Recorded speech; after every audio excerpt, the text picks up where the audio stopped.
bilog, pero sa pagpatak ng iyong mukha, katulad ng pagpatak ng luha ng Santa Maria Magdalena, meron pala na nandyan lamang.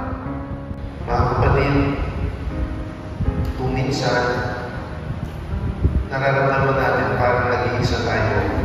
Pero sa totoo lang, hindi tayo nag-iisa. Iwanan lang tayo ng iba. Nandyan si Lord.